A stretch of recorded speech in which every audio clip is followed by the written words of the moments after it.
ज्ञानदानी माँ शारदे,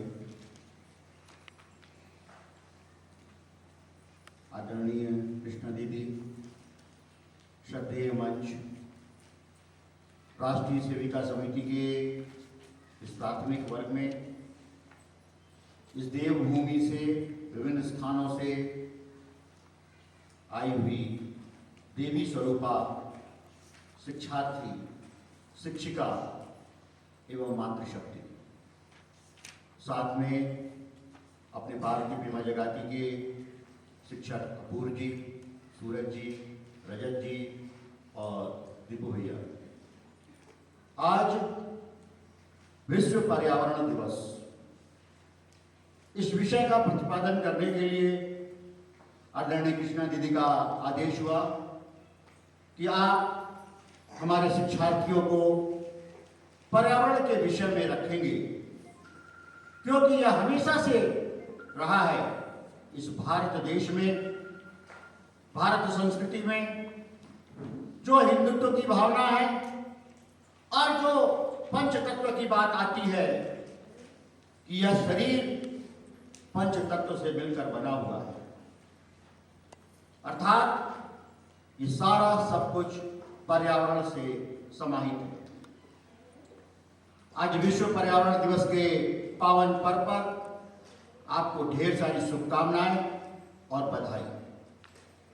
इस दृष्टिकोण से कि हम अपने पर्यावरण को, अपने आसपास के चारों ओर जहां पे हम रह रहे हैं, जहां हमारा घर है, जहां हमारा स्कूल है, जहां हमारा संग स्थान है, वहां का पर्यावरण शुद्ध हो, व्यवस्थित हो। इस निमित्त आज छोटी सी बात पर्यावरण को लेकर के हम करते हैं। पर्यावरण, पर्यावरण का मतलब क्या होता है? परि मीन्स हमारे चारों तरफ। जैसे हम बोले इस वंदना स्थल का जो पर्यावरण है कैसा है, तो आप बोलेंगे कि ये पूरा आच्छादित है, लाइटिंग है, साउंड सिस्टम लगा हुआ है, दीदी बैठी हुई है, शिक्षिका बैठी हुई है, वक्ता बोल रहे हैं, यहाँ का एक पर्यावरण है। मंदिर का पर्यावरण कुछ अलग होगा, विद्यालय का पर्यावरण अलग होगा, बाग बगीचे का, और सबसे बड़ी बात है कि इस पृथ्वी पर जो भी चीज है वो उसका एक पर्यावरण निहित है। और इस पर्यावरण को शुद्ध रखने का कार्य हम सब मानव जाति के लिए। कोई जीव जंतु प्रकृति में पर्यावरण को खराब नहीं करता एक्सेप्ट मैन। ये बात मानते ही नहीं मानते? हम लोग पर्यावरण को गंदा कर रहे हैं। हम अपने इन्वायरमेंट में तरह तरह की गंदगी, व्यवस्थाएं और साथ में बहुत सारी ऐसी चीजें हैं जिसको कि हम डिस्पर्स कर रहे हैं, जिसके कारण बहुत सारी समस्याएं खड़ी हो रही। और इस समस्या का निदान केवल किसके पास है? मानव जाति। मानव अपनी इच्छा शक्ति पर यदि कंट्रोल कर लेगा, अपने पे नियंत्रण करेगा, तो निश्चित मान के चलो कि इस पर्यावरण को व्यवस्थित करेगा, सुरक्षित रखेगा और लंबे कालखंड तक आने वाली पीढ़ियों के लिए यह मिसाल कायम होगा। जैसा कि पहली स्लाइड में लगा हुआ है, पर्यावरण पर है सबका हक, इसलिए इसकी रक्षा भी है सबका कर्तव्य। कितनी अच्छी बात लिखी है, पर्यावरण पर है सबका हक, इसलिए इसकी रक्षा भी है सबका कर्तव्य।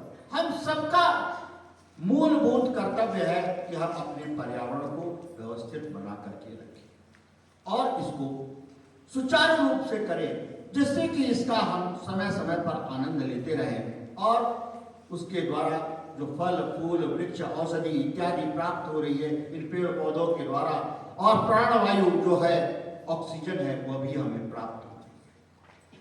तो इस निमित्त यह सोचना चाहिए, विचारना चाहिए कि हम अपने पर्यावरण को कैसे सुरक्षित रखें। आज समाज में जब दृष्टिपात करते हैं तो इतना व्याकुल हो गया, इतना व्याकुल हो गया है, साथ में इतना प्लास्टिक का यूज हो रहा है, इतने कूड़ा करकट फेंके जा रहे हैं, नदी नाले जो है गंदी हो रहे हैं, साथ में उसमें जो है औद्योगिक इकाई का वेस्ट जो है वो भी पड़ रहा है, इससे बहुत सारे नुकसान हो रहे हैं।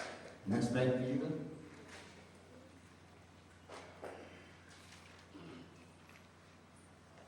इसे मनाने का उद्देश्य, जो पर्यावरण दिवस हम मनाते हैं, उसका उद्देश्य है पर्यावरण और प्राकृतिक संसाधनों का संरक्षण और ग्लोबल वार्मिंग और जलवायु परिवर्तन तथा प्रदूषण के खतरों के प्रति लोगों को जागरूक करना। यह पर्यावरण दिवस मनाया क्यों जाता है, इस बात पर ध्यान रखेंगे, सभी बहनें ध्यान रखेंगी। ग्लोबल वार्मिंग एक शब्द है जो बहुत जबरदस्त शिक्षा में चल रहा है, एजुकेशन में चल रहा है।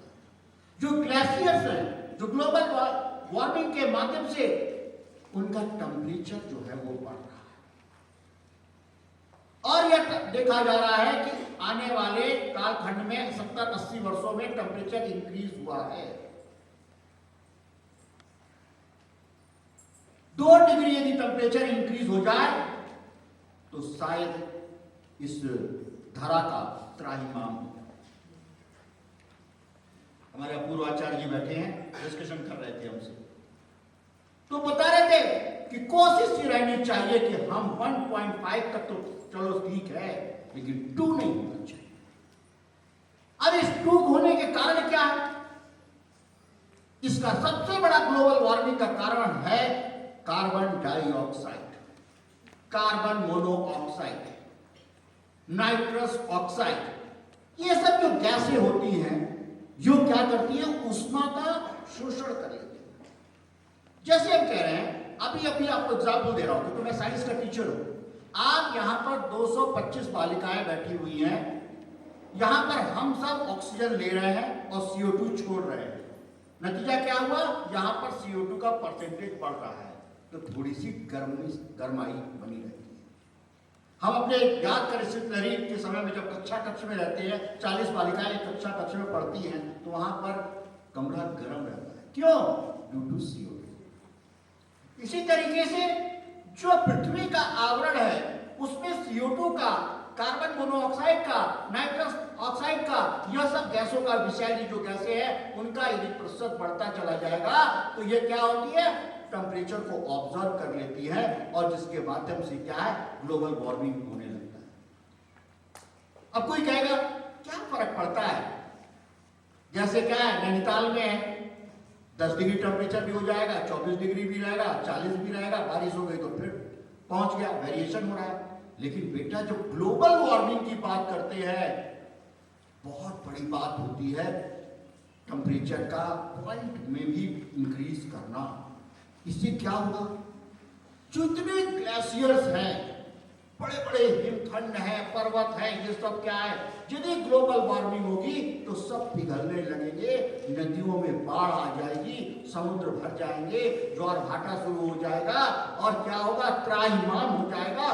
सारे जंगल, जो नगर, शहर, औद्योगिक इकाई, यह सब बह जाएगा। इसलिए हमें चिंतन करना है कि ग्लोबल वार्मिंग न हो। याद करें, दीदी बैठी है, कृष्णा दीदी बैठी है, पहले क्या होता था? नवंबर में, अक्टूबर नवंबर में हल्की हल्की ठंड शुरू हो जाती थी। दिसंबर मैंने दशहरे का जो दुर्गा पूजा का सीजन होता था, उसमें हमें अच्छी तरह याद है कि हम लोग स्वेटर पहन के जाते थे दुर्गा माँ को देखने के लिए। लेकिन आज क्या है? स्वेटर पहनने की नौबत जो है 15 दिसंबर के बाद आती है। ये क्या है? जलवायु का परिवर्तन है। जो ठंड का समय बना हुआ था, उससे परिवर्तित होकर के क्या हुआ? खिसक गया है समय। अब दिसंबर से लेकर के मार्च तक ठंड पड़ गई। पहले ये होता था, होली जब होती थी तो कोई आवश्यकता नहीं होती, ठंडा पानी भी लग जाए तो कोई बात नहीं है। आज होली के दिन यदि ठंडा पानी को डाल दे तो उस पर गुस्सा हो जाते हैं, हम लोग नाराज हो जाते हैं। तो ये क्या है? जलवायु परिवर्तन। तो हमें ये ध्यान रखना है कि अपने पर्यावरण को सुरक्षित करने के लिए ग्लोबल वार्मिंग पर बहुत ध्यान, जलवायु परिवर्तन पर बहुत ध्यान, और साथ में जो ग्लोबल वार्मिंग के लिए जो अवयव है CO2, उसको कंट्रोल करने की बात। अब CO2 कंट्रोल कैसे होगा? वह होगा ऑटोमोबाइल्स के माध्यम से, औद्योगिक इकाई, एक इन्फ्लुएंस चलते रहते हैं, सारी चीजें चलती रहती है। तो क्या हुआ?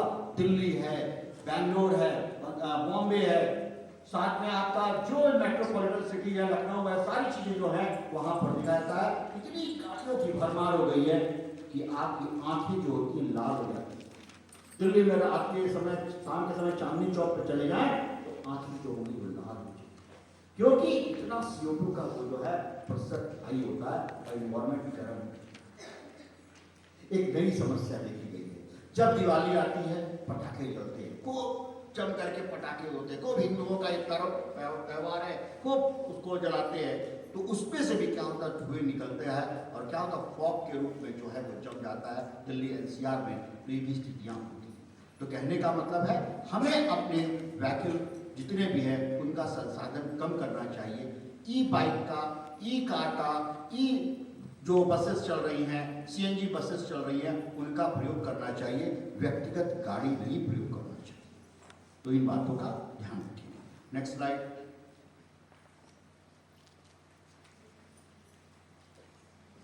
अब आप समझेंगे इस बार जो पर्यावरण का जो दिवस मनाया जा रहा है, इसमें जो थीम दी गई है वो क्या है, बीट प्लास्टिक पोल्यूशन।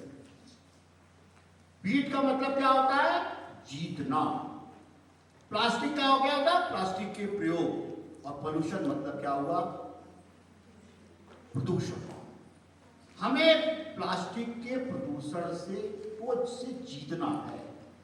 अब जीतने का काम कौन करेगा, हम लोग करेंगे, मानव करेगा।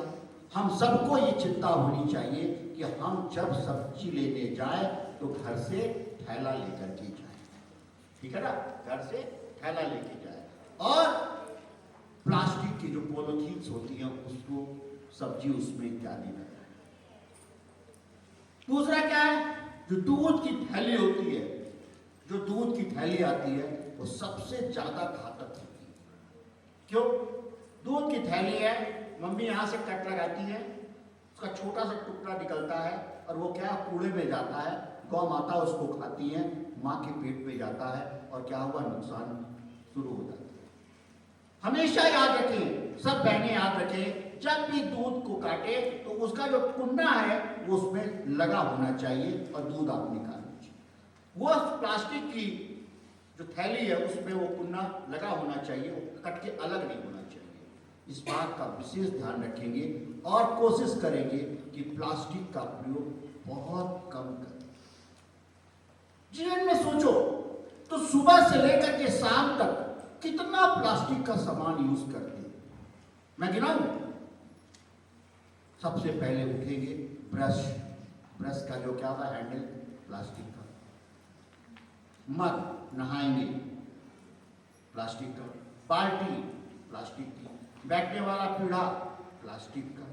फिर क्या हुआ, डाइनिंग टेबल पे गए तो आजकल क्या बड़ी सुंदर प्लास्टिक की क्रॉकरी चल रही है, उसमें जलपान कर रहे हैं, भोजन कर रहे हैं, वो भी गलत है। फिर क्या हुआ, लंच हुआ, मम्मी ने बहुत अच्छा डाइनिंग सेट निकाला हुआ, प्लास्टिक के आजकल चल रहे, हल्के होते हैं, साफ करने में आसान होते हैं, वो भी नुकसान है। हम हर जगह कंप्यूटर बैठ रहे हैं तो भी प्लास्टिक है, साथ में क्या है, हम मोबाइल चला रहे हैं तो भी प्लास्टिक है, हर चीज में प्लास्टिक है। तो अतः हमें प्लास्टिक का यूज कम से कम करना चाहिए। अभी रिसर्च पता चली, बहुत से बच्चों को कैंसर जैसे रोग होना शुरू हो गया छोटी आयु। रिसर्च से पता चला कृष्णा दीदी कि माँ जो है गरम सब्जी और गरम पराठा रख करके टिफिन में बच्चों को देती हैं कि बेटा लंच में स्कूल में खा लेना।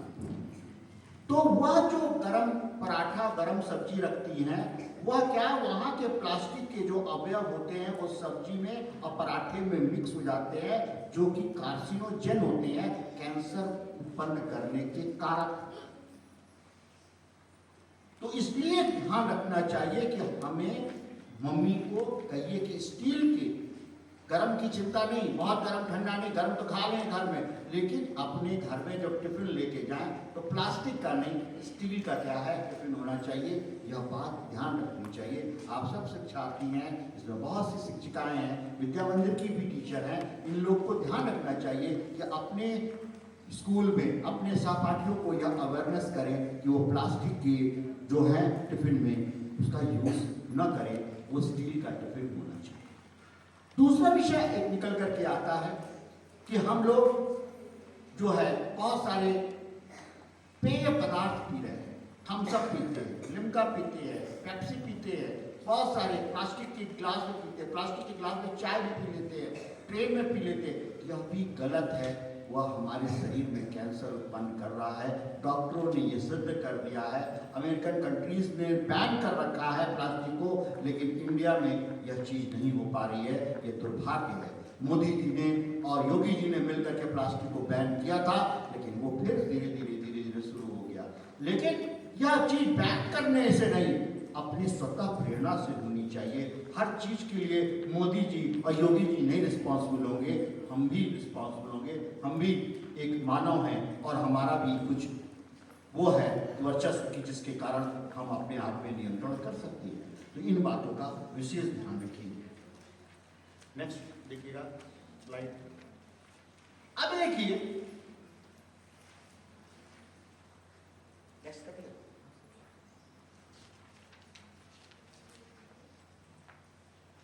इस विश्व पर्यावरण दिवस पर 5 संकल्प लेने। वो संकल्प क्या है? पहला संकल्प जो होगा, नोट कर लीजिएगा, गीला कचरा, सूखा कचरा और यह सब जो है अलग ढंग से रखना है। कचरे को हम सही स्थान पर पहुंचाएंगे। विद्यालय होगा, स्कूल होगा, सार्वजनिक का घर होगा, आश्रम होगा, संस्थान होगा, कार्यालय होगा, जहां पे भी यदि निकल रहा है कचरा, उसको सही स्थान पर पहुंचाएंगे। ये पहला संकल्प लेना है। दूसरा संकल्प है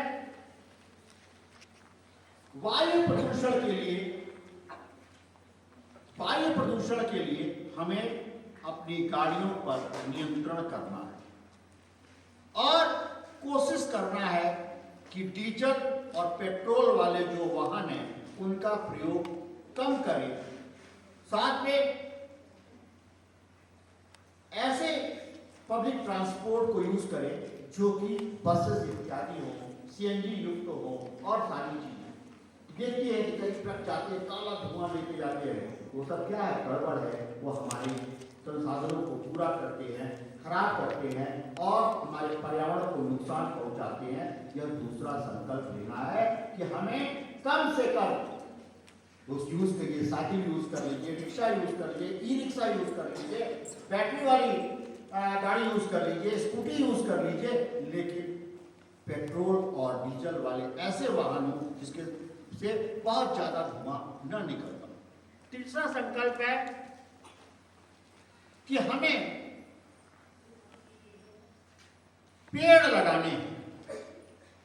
हर शिक्षार्थी ये संकल्प ले कि हमें साल भर में कम से कम अपने जन्मदिन के दिन, अपने मातृ दिवस के दिन, मकर संक्रांति के दिन और रक्षाबंधन के दिन अवश्य पेड़ लगाएं। एक पेड़ भैया के नाम, एक पेड़ मकर संक्रांति के नाम, एक पेड़ मम्मी के नाम और एक पेड़ अपने जन्मदिन जरूर लगाएं। तुलसी का ही पौधा लगाएं, कुछ लगाएं, जरूर लगाएं। दूसरा क्या है? जब यह प्रकृति है, समाज है, लकड़ी की जरूरत पड़ेगी ही पड़ेगी, तो पेड़ भी काटे तो सिस्टम से काटे। पेड़ मान लो यहाँ ये पेड़ लगा हुआ है तो यहाँ से काटे, उसका जो जड़ है और थोड़ा सा तना जो है वो निकला रहे, उसके ऊपर से काट के इस लकड़ी का यूज कर सकते हैं। क्योंकि जड़ से भी काट देंगे तो क्या होगा, फिर पौधा जो है वो पनकेगा नहीं और नया पौधा ग्रोथ नहीं होगा। और जब भी कभी पेड़ कटे उसकी जगह 10 पेड़ अवश्य लगा दीजिए। एक छोटी सी यहाँ पर बोध कथा सुनाता। एक लकड़हारा था, वो क्या करता था, वो जीविकोपार्जन करने के लिए लकड़ियां जो है वो काटा करता था। जंगल में जाता था, लकड़ियां लेकर के कुल्हाड़ी से काट देता था और काटने के बाद क्या इकट्ठा करके उसको बेच करके अपना जीविकोपार्जन करता था। एक दिन क्या हुआ, लकड़हारा जो था वो कच्चे पेड़ को काटने लगा। जैसे ही कच्चे पेड़ को काटा पेड़ बोला, हे मानव, तुम मुझे क्यों काट रहे हो? तो उसका उत्तर ये था कि कच्चे पेड़ आसानी से कट जाते हैं, सूखे पेड़ आसानी से नहीं कटते। कच्चा पेड़ काट रहे, ये फिर सूख जाएंगे, इसको बेच दो। उसको बहुत दुख हुआ। पेड़ ने पूछा उससे, लकड़हारे से, कि तुम्हें पता है कि प्राणवायु, ऑक्सीजन, दवाई, फल, सब्जी इत्यादि कहां से प्राप्त होते हैं? तो बोला, कुछ चीजें तो पेड़ पौधे से होते हैं, लेकिन उसको प्राणवायु, ऑक्सीजन के बारे में नहीं पता। उसने ये बोला कि तुमने हमारे जैसे हरे पौधों को काट दिया तो तुम लोग, ऑक्सीजन नहीं होगी, तुम लोग मर जाओगे, परेशान हो जाओगे, तुम्हारे बच्चे भी मर जाएंगे, कैसी स्थिति होगी? यदि मैं कहूं कि तुम्हारे बच्चों को, जो तुम्हारे 2 बच्चे हैं, उनको यदि काट दिया जाए तो तुम्हें कैसा लगेगा? उसने कहा, मुझे तो बहुत गुस्सा आएगा और मैं जो काटेगा उसको मैं मार डालूंगा। तो कहा कि पेड़, तुम भी इस बात को, लकड़हारे, तुम इस बात को समझो कि तुम मेरे हरे पेड़ पौधे को काट रहे हो, तुम बहुत नुकसान करोगे और इससे क्या होगा, हम भी गुस्सा हो जाएंगे, हम प्राणवायु तुम्हें नहीं देंगे। तो उसने कहा, उसको समझ में आया कि यदि वायु नहीं होगी तो फिर कैसे सांस लेंगे, कैसे जीवन चलेगा?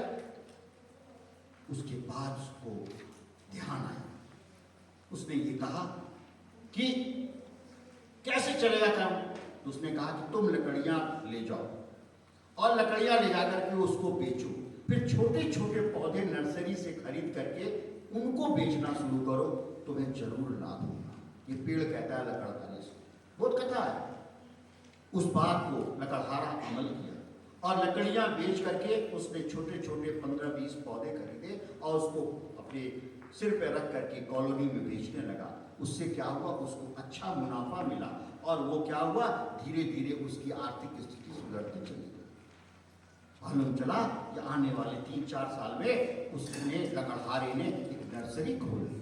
अब उसको उस लकड़हारे से नहीं जानते थे, उसको जानते थे सेठ हरिया नर्सरी के नाम से जानते थे। उसके नर्सरी पौधे होने लगे और क्या हुआ, यह क्या हुआ, जब वो हरे पौधे लगे तो उससे धुआएं निकली और धुआएं जब निकली तो वो फलित हुई और वो क्या हुआ, पर्यावरण शुद्ध हुआ।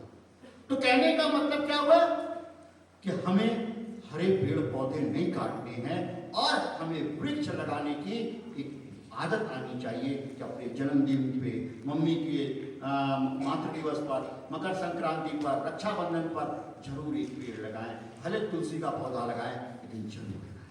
तो यह था आपका तीसरा संकल्प। चौथा संकल्प क्या है?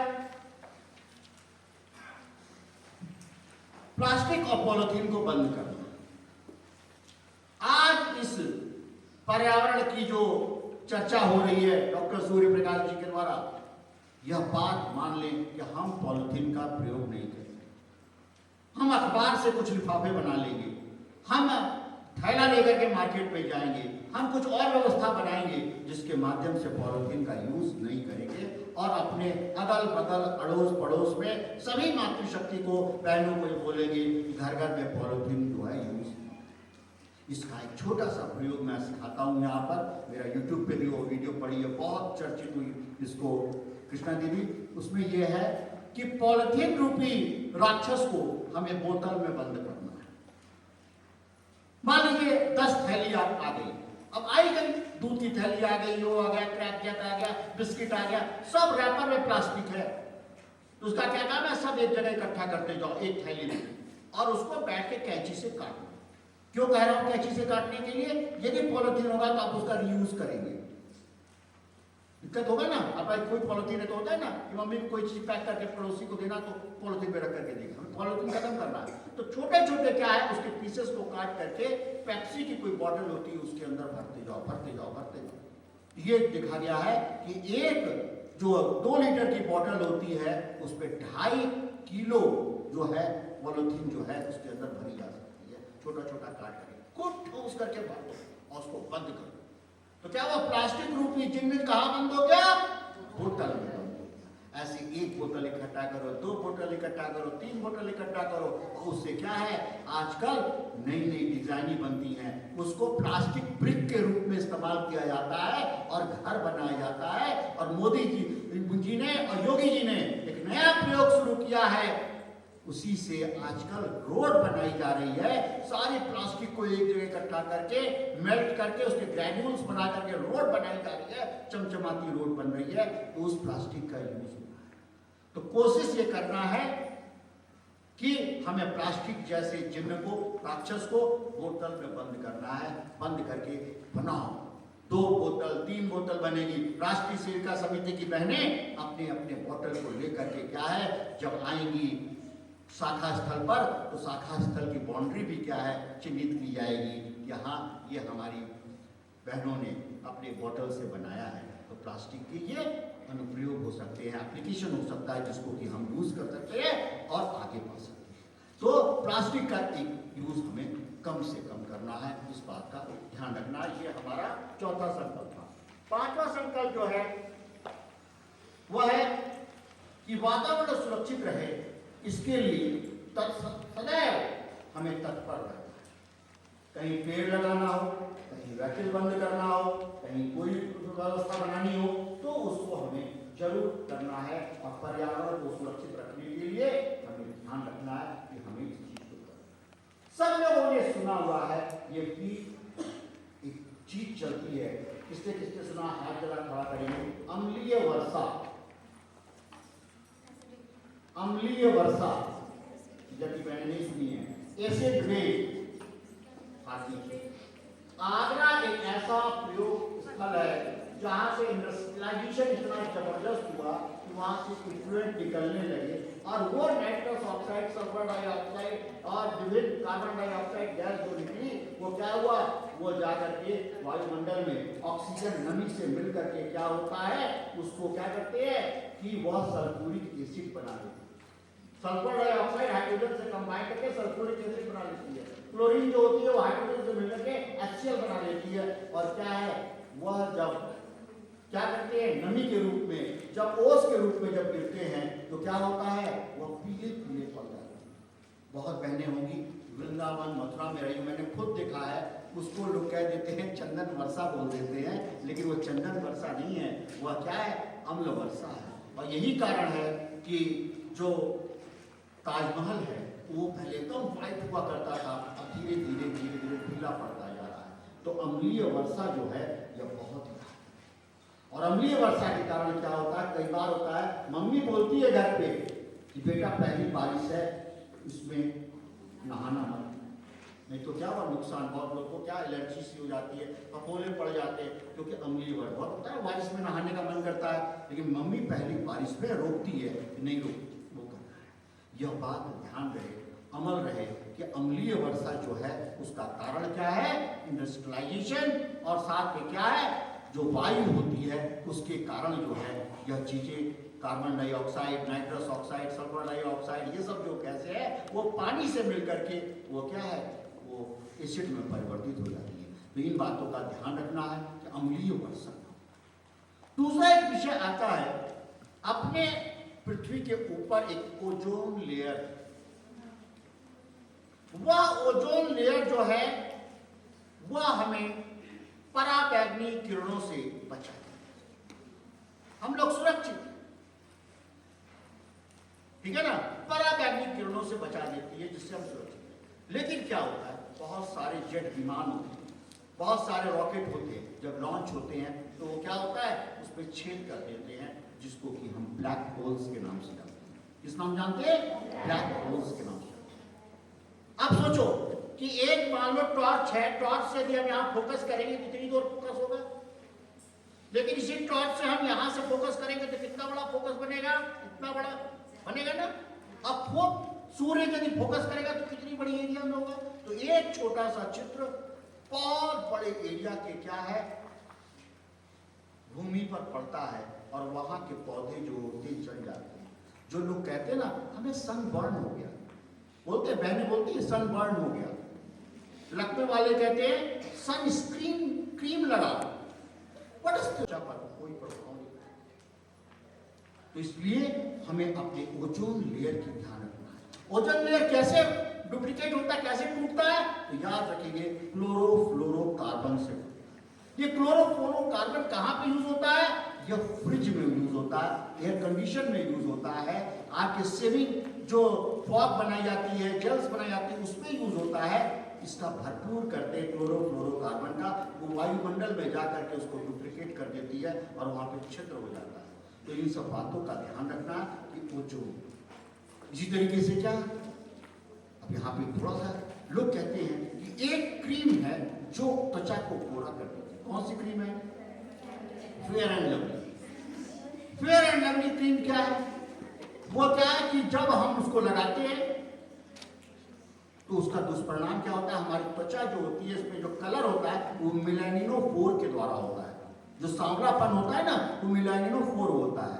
जैसे मैं काला हूं तो मेरे में मेलानिनोफोर ज्यादा है, दीदी जो है वो गोरी है, इन्हें मेलानिनोफोर कम है, कोई बहुत दूर जैसा गोरा है तो उसको मेलानिनोफोर कम है। तो क्या होता है जब हम सनस्क्रीन क्रीम लगा लेते हैं या फिर ये फेयर एंड लवली लगाते हैं तो क्या होता है सूर्य का प्रकाश वहां पे नहीं पड़ता है तो मेलानिन जो कोर होता है वो सिकुड़ जाता है, तो हमें लगता है कि हम गोरे हो गए। जैसे ही फेयर लवली छूटती है तैसे ही क्या होता है वो मेलानिनोफोर बड़ा होने लगता है और फिर हम उसी तरीके से काले हो जाते हैं। यदि ऐसा होता कि फेयर एंड लवली लगाने से कलर बदल जाता तो देश की क्या है दशा और दिशा दोनों बदल जाते। ये सब क्या है मैं इसलिए यहाँ पे बोल रहा हूँ कि बेटा इन सब विज्ञापनों के चक्करों में नहीं पड़ना चाहिए। जो वर्ण मिला है, जो भगवान की ओर से त्वचा मिली है उसको आत्मसात करना चाहिए और उसी के द्वारा क्या है अपने आप को व्यवस्थित रखना चाहिए। ये केमिकल इत्यादि लगाने से हमारी जो है त्वचा खराब होती है और उसका भी क्या पोल्यूशन है, केमिकल पोल्यूशन है। इस चीज को ध्यान रखिए। नेक्स्ट,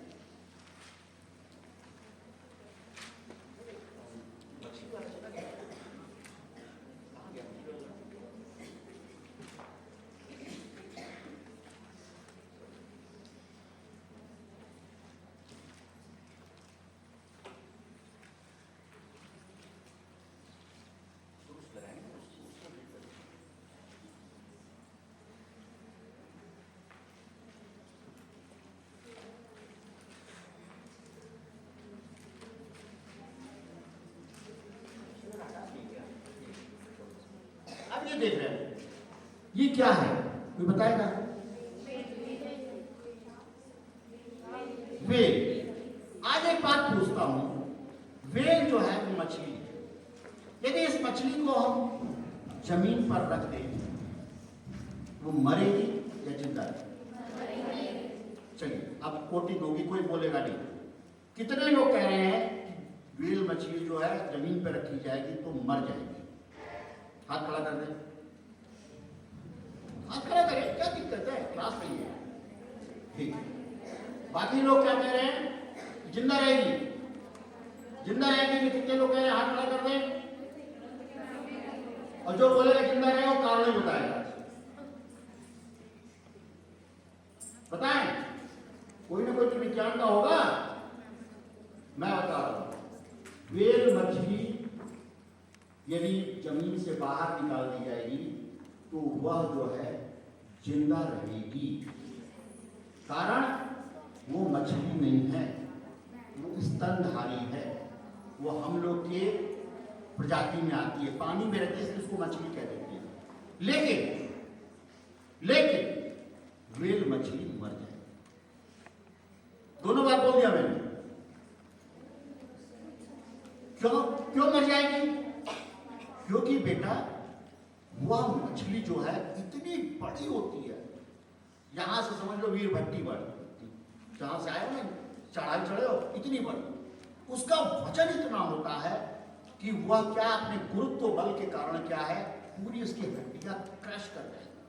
पानी में रहती तो प्लावन बल लगता है इसलिए वो आराम से जीवित रहती है। वो बाहर आएगी तो सांस लेने वो नहीं, वो अपने हड्डियों के दबाव से मर जाएगी, सारी हड्डियां उसको टूट जाएंगी इसलिए मर जाएगी। लेकिन यदि उसको व्यवस्था दे दी जाए, छोटी सी भी कोई वेल मछली होगी तो वो जीवित रहेगी क्योंकि उसके पास लंग्स होते हैं, आराम से सांस लेगी और आराम से रहेगी। अब ये चित्र में आप देख रहे हैं क्या दिखाई दे रहा है कि वेल मछली के अंदर से क्या निकल रहा है? प्लास्टिक निकल रहा है। हम कुछ खाए, कुरकुरे खाए, कुछ खाए, ओरियो बिस्कुट खाए, उसके बाद मैगी नूडल्स खाए, उसकी पैकेट को फेंका, दूध पिया उसको फेंका, लस्सी पी उसको फेंका। वो क्या होता है ये सब जब पड़ता है तो क्या है इनको वेल मछली खाती है और ये देखिए व्हेल मछली है, इसके अंदर किसी पेट से कितने प्लास्टिक निकल रहा है। तो प्लास्टिक जो है हमारे पूरे जो फूड चेन है उसको डिस्टर्ब कर रहा है। अब एक बात और सुन लो, प्लास्टिक जो है वो कभी भी डिग्रेडेट नहीं होता। असमझ से डिग्रेडेट होना जैसे क्या होता है कि एक कॉलोनी में कुत्ता मर गया, कुत्ता बदबू करेगा, एक दिन बदबू करेगा, 2 दिन बदबू करेगा, 3 दिन बदबू करेगा, चौथे दिन वो मिट्टी में मिल जाएगा, खत्म हो गया। लेकिन प्लास्टिक ऐसी चीज है कि आज रखी हुई है, 2 साल रखी हुई है, 10 साल रखी हुई है, उसमें कुछ परिवर्तन नहीं होगा। प्रयोग करके देखना, एक प्लास्टिक की थैली लेना, उसको क्या जमीन में गाड़ देना, 5 साल बाद देखना वहीं पे मिलेगी, एकदम ऐसा सच में। तो डिग्रेडेशन नहीं होता है, इस बात का विशेष ध्यान रखते हुए हमें ध्यान रखना है। ठीक है, एक नेक्स्ट और चित्र था, ये क्या है? Pollution is in the food chain. Food chain क्या होता है? खाद्य श्रृंखला। अब यहां पे समझिएगा, बहुत अच्छी जानकारी दे रहा हूं आपको कि कैसे पर्यावरण नष्ट होता है। अमेरिकन कंट्री में एक पेलिकन पक्षी होता है, पेलिकन। पेलिकन पक्षी की क्या होती है कि संख्या में कमी हो गई। धीरे धीरे क्या हुआ, वह पेलिकन पक्षी जो है कम होना शुरू हो गया। पहले मान लो वहां पे 5000 थे, फिर 3000 हो गए, फिर 2000 हो गए, फिर 1000 हो गए। चिंता हुआ, अरे ये क्या हो रहा है? साइंटिस्ट लोग लग गए रिसर्च करने पे, तो मालूम चला कि जहां अमेरिका में चावल के खेत हुआ करते थे, वहां पर क्या है, डीडीटी छिड़काव होता था, कीटनाशी के रूप में। वह कीटनाशी पानी में घुल गया, घुलने के बाद क्या हुआ, चावल के दाने में आ गया, और चावल के दाने को क्या हुआ, पेलिकन पक्षी खाता था। पेलिकन पक्षी जब खाता था तो उसके जो अंडे का जो कवच था वो पतला हो गया। हर पक्षी अपने अंडे को सेता है, अपनी बॉडी से हिटअप करता है, तो जैसे वो अपने अंडे पर बैठती थी उसका अंडा फूट जाता था। तो इसलिए क्या हुआ, पेलिकन पक्षी की संख्या कम होने लगी।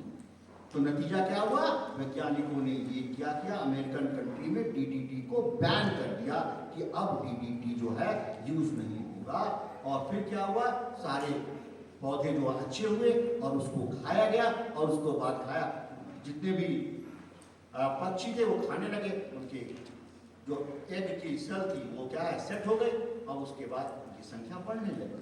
तो फूड चेन में क्या है, ये सारी चीजें आती हैं। आज जो हमारे अंदर, सच कह रहा हूं, बहुत दीदी ऐसी बैठी हैं जो हमारे उम्र की समकक्ष होंगी, कृष्णा दीदी हमसे बड़ी भी होंगी। तो कहने का मतलब क्या, उस समय के जो सब्जी के स्वाद, चावल का स्वाद, दाल का स्वाद जो हुआ करता था वो आज नहीं होता। क्यों?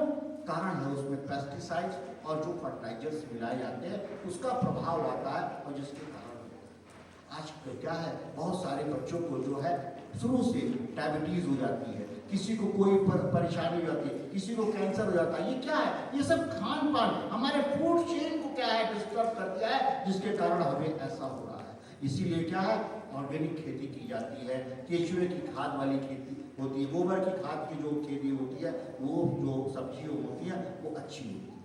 लेकिन अब समस्या क्या है, आज समय कम है, सभी के पास जो भागा दौड़ी की संस्कृति है, सब कुछ है, सब लोग खरीदते खाते, कौन उपजा रहा है? लेकिन जो उपजाते हैं, जिनके पास खेत है, अपनी सब्जी उगाते हैं, उनका स्वास्थ्य और क्या है, लाभ बहुत ही अच्छा होता है।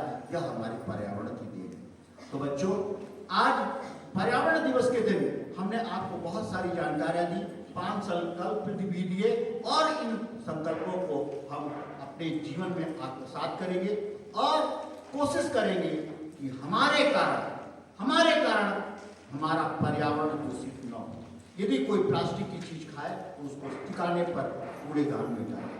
घर में यदि कहीं कचरा निकल रहा है तो गीला कचरा, सूखा कचरा अलग अलग डालेंगे और उसको व्यवस्थित क्रम पे रखेंगे। वाहनों का प्रयोग कम करेंगे, साइकिल का प्रयोग ज़्यादा करेंगे, इलेक्ट्रॉनिक यूज ज़्यादा करेंगे।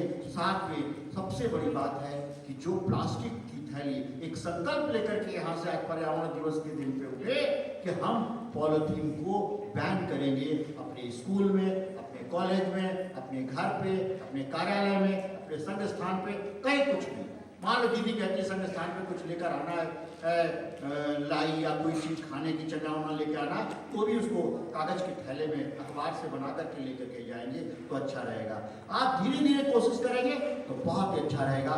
और कोशिश करें जो पॉलिथीन आ रही है उसको किसी बोतल के अंदर, पेप्सी के बोतल में बंद करके टाइट करके रखें और उससे क्या है एक ब्रिक बनाए। इसको कहते हैं इको ब्रिक बोलते हैं, प्लास्टिक ब्रिक बोलते हैं, जिसके कारण क्या है तरह तरह की चीजें निर्माण हो रही है।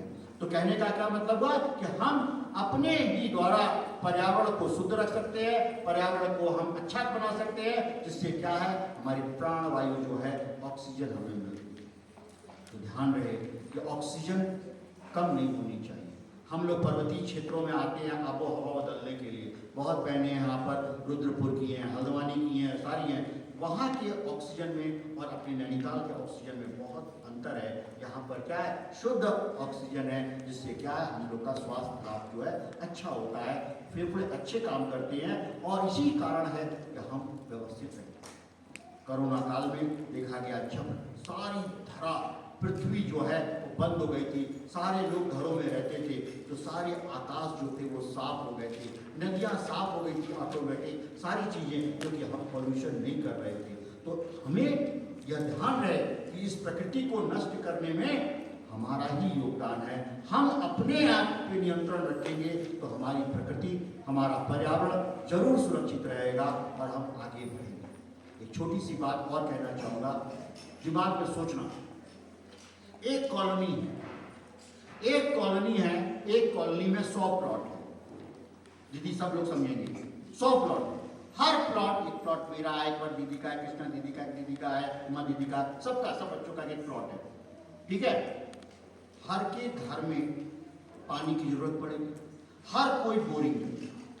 अब सोचो ये भारत माता है, मान लो एक कॉलोनी है, 200 प्लॉट है, 200 बोरिंग उस कॉलोनी में हो रही है, तो जल का दोहन जो हो रहा है वह भी अपने आप में एक बहुत बड़ी समस्या है। अतः जल का दोहन न होकर के नगर पालिका का जो पानी आता है उसी को हम यूज करें, उतना ही यूज करें जितना हमें आवश्यकता है। अन्यथा क्या है आने वाली पीढ़ी के लिए जो है वो जल भी है अपने आप में समस्या हो जाएगी। भारत देश के अंदर ही बहुत सारे ऐसे साउथ इंडियन सिटीज हैं जहाँ पानी जो है खत्म हो चुका है, पानी नहीं मिल रहा है, लोग बोतल के पानी से, नगर पालिका के पानी से जीवन यापन कर रहे हैं। तो हमें जल संरक्षण पर भी सोचना है और कोशिश करना है कि हमारा जो जल है वह सुरक्षित रहे और ज़्यादा वेस्ट ना हो, इस बात का ध्यान रखें।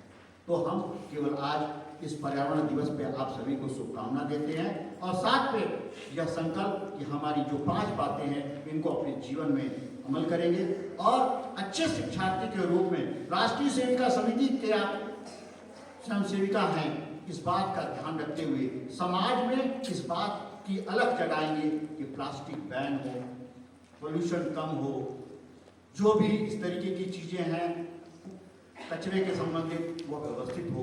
यह हमारा नैतिक दायित्व बनता है कि हम खुद जागरूक हो और दूसरों को भी जागरूक करें। बस इन्हीं बातों के साथ अपनी वाणी को विराम देता हूँ और पर्यावरण दिवस की आप सभी को ढेर सारी शुभकामनाएं देता हूँ।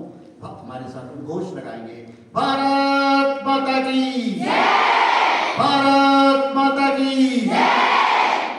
कोई प्रभाव नहीं, तो इसलिए हमें अपने ओजोन लेयर की ध्यान रखना है। ओजोन लेयर कैसे डुप्लीकेट होता है, कैसे टूटता है, तो याद रखिए क्लोरोफ्लोरोकार्बन से। ये क्लोरोफ्लोरोकार्बन कहाँ पे यूज होता है? यह फ्रिज में यूज होता है, एयर कंडीशन में यूज होता है, आपके सेविंग जो फॉग बनाई जाती है, जेल्स बनाई जाती है, उसमें यूज होता है। इसका भरपूर करते हैं क्लोरोफ्लोरोकार्बन का, वो वायुमंडल में जाकर के उसको डुप्लीकेट कर देती है और वहां पे छिद्र हो जाता है। तो इन सब बातों का ध्यान रखना कि वो जो इसी तरीके से क्या, अब यहाँ पे थोड़ा सा लोग कहते हैं कि एक क्रीम है जो त्वचा को गोरा कर देती है। कौन सी क्रीम है? Fair and lovely. Fair and lovely cream क्या है? वो क्या है कि जब हम उसको लगाते हैं तो उसका दुष्परिणाम क्या होता है, हमारी त्वचा जो होती है इसमें जो कलर होता है वो मेलानिनोफोर के द्वारा होता है। जो सांवलापन होता है ना वो मेलानिनोफोर होता है। जैसे मैं काला हूं तो मेरे में मेलानिनोफोर ज्यादा है, दीदी जो है वो गोरी है, इन्हें मेलानिनोफोर कम है। कोई बहुत दूर जैसा गोरा है तो उसको मेलानिनोफोर कम है। तो क्या होता है, जब हम सनस्क्रीन क्रीम लगा लेते हैं या फिर ये फेयर एंड लवली लगाते हैं तो क्या होता है, सूर्य का प्रकाश वहां पे नहीं पड़ता है तो मेलानिन जो कोर होता है वो सिकुड़ जाता है, तो हमें लगता है कि हम गोरे हो गए। जैसे ही फेयर लवली छूटती है तैसे ही क्या होता है, वो मेलानिनोफोर बड़ा होने लगता है और फिर हम उसी तरीके से काले हो जाते हैं। यदि ऐसा होता कि फेयर एंड लवली लगाने से कलर बदल जाता तो देश की क्या है दशा और दिशा दोनों बदल जाते। ये सब क्या है, मैं इसलिए यहाँ पे बोल रहा हूँ कि बेटा इन सब विज्ञापनों के चक्करों में नहीं पड़ना चाहिए। जो वर्ण मिला है, जो भगवान की ओर से त्वचा मिली है, उसको आत्मसात करना चाहिए और उसी के द्वारा क्या है अपने आप को व्यवस्थित रखना चाहिए। ये केमिकल इत्यादि लगाने से हमारी जो है त्वचा खराब होती है और उसका भी क्या पोल्यूशन है, केमिकल पोल्यूशन है। इस चीज को ध्यान रखिए। नेक्स्ट,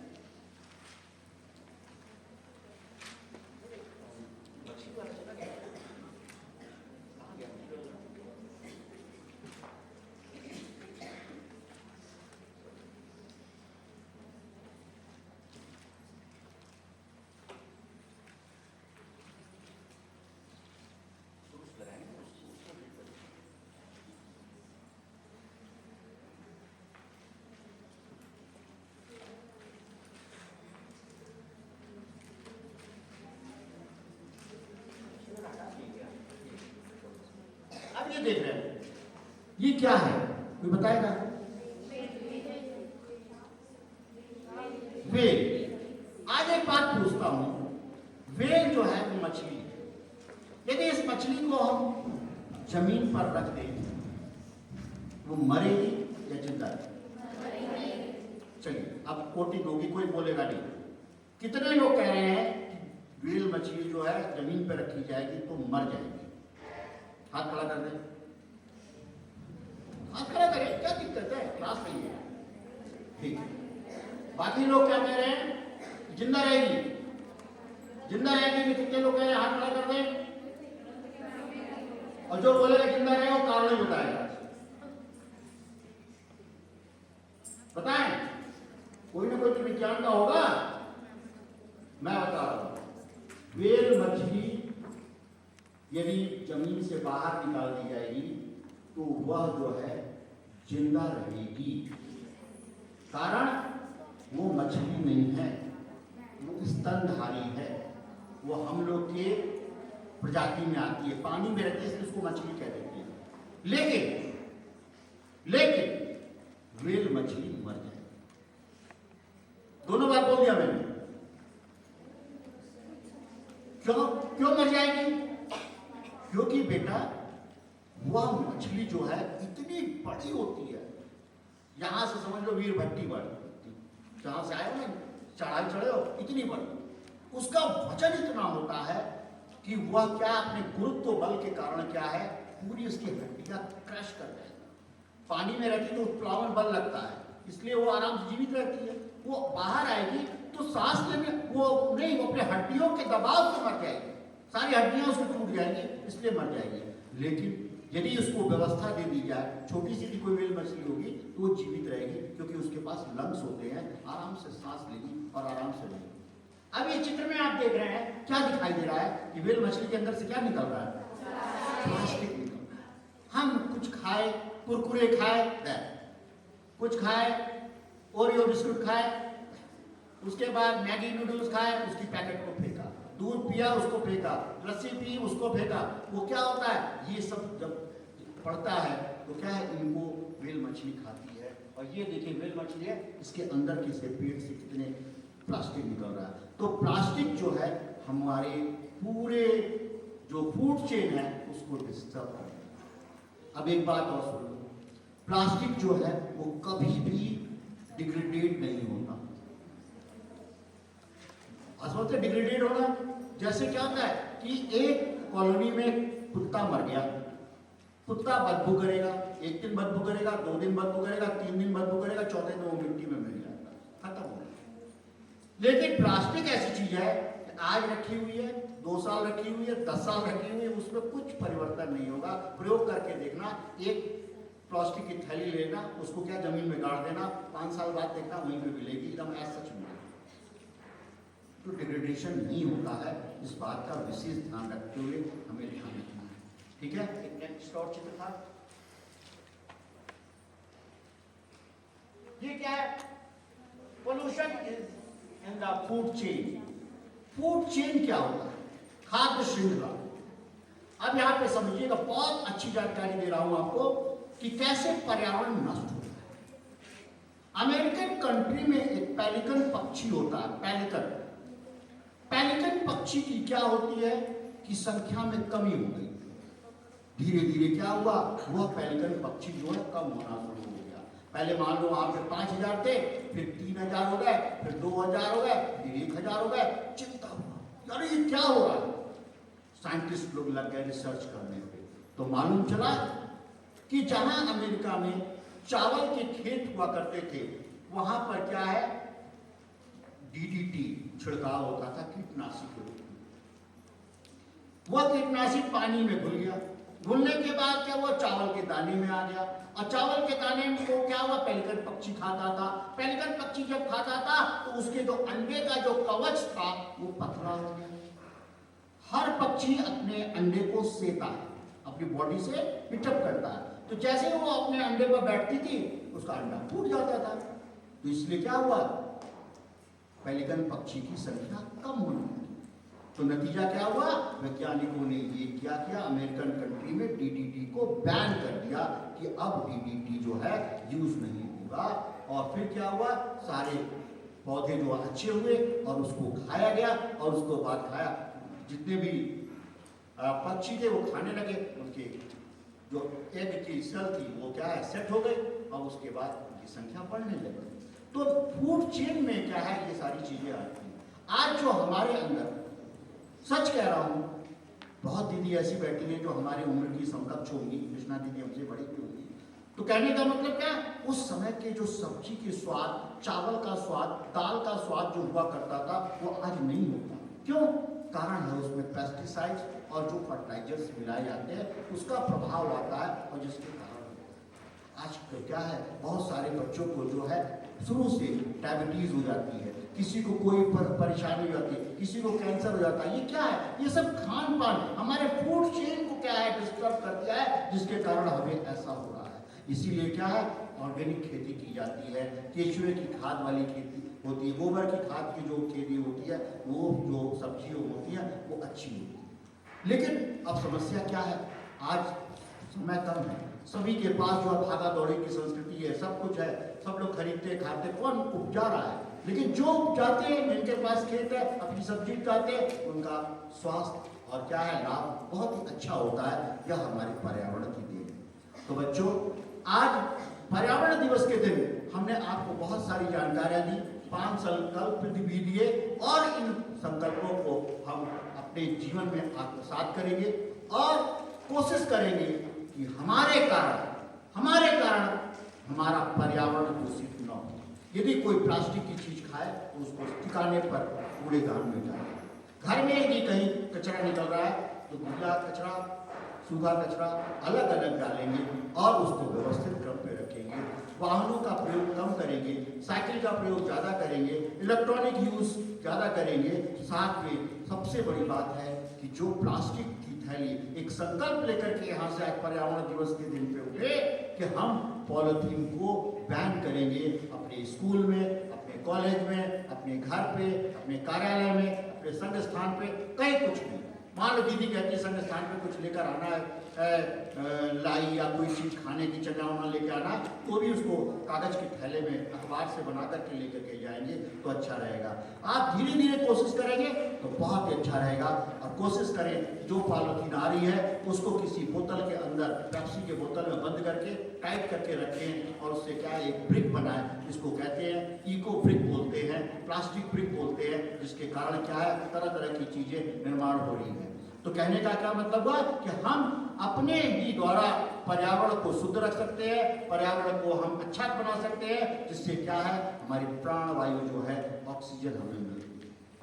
तो ध्यान रहे कि ऑक्सीजन कम नहीं होनी चाहिए। हम लोग पर्वतीय क्षेत्रों में आते हैं आबो हवा बदलने के लिए, बहुत बहनें हैं यहाँ पर, रुद्रपुर की हैं, हल्द्वानी की हैं, सारी हैं, वहाँ के ऑक्सीजन में और अपने नैनीताल के ऑक्सीजन में बहुत अंतर है। यहाँ पर क्या है, शुद्ध ऑक्सीजन है, जिससे क्या है हम लोग का स्वास्थ्य लाभ जो है अच्छा होता है, फेफड़े अच्छे काम करते हैं और इसी कारण है कि हम व्यवस्थित हैं। कोरोना काल में देखा गया जब सारी धरा पृथ्वी जो है वो बंद हो गई थी, सारे लोग घरों में रहते थे, तो सारे आकाश जो थे वो साफ हो गए थे, नदियाँ साफ हो गई थी ऑटोमेटिक, सारी चीज़ें जो कि हम पोल्यूशन नहीं कर रहे थे। तो हमें यह ध्यान रहे कि इस प्रकृति को नष्ट करने में हमारा ही योगदान है। हम अपने आप पे नियंत्रण रखेंगे तो हमारी प्रकृति, हमारा पर्यावरण जरूर सुरक्षित रहेगा और हम आगे बढ़ेंगे। एक छोटी सी बात और कहना चाहूँगा, दिमाग में सोचना, एक कॉलोनी है, एक कॉलोनी में 100 प्लॉट है। दीदी सब लोग समझेंगे, 100 प्लॉट है।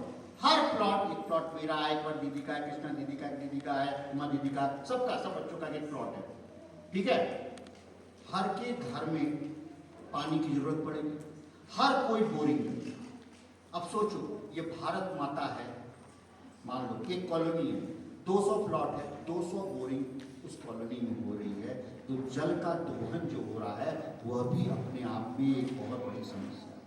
अतः जल का दोहन न होकर के नगर पालिका का जो पानी आता है उसी को हम यूज करें, उतना ही यूज करें जितना हमें आवश्यकता है। अन्यथा क्या है, आने वाले पीढ़ी के लिए जो है वह जल भी जो है अपने आप में समस्या हो जाएगी। भारत देश के अंदर ही बहुत सारे ऐसे साउथ इंडियन सिटीज हैं जहाँ पानी जो है खत्म हो चुका है, पानी नहीं मिल रहा है, लोग बोतल के पानी से, नगर पालिका के पानी से जीवन यापन कर रहे हैं। तो हमें जल संरक्षण पर भी सोचना है और कोशिश करना है कि हमारा जो जल है वह सुरक्षित रहे और ज़्यादा वेस्ट ना हो, इस बात का ध्यान रहे।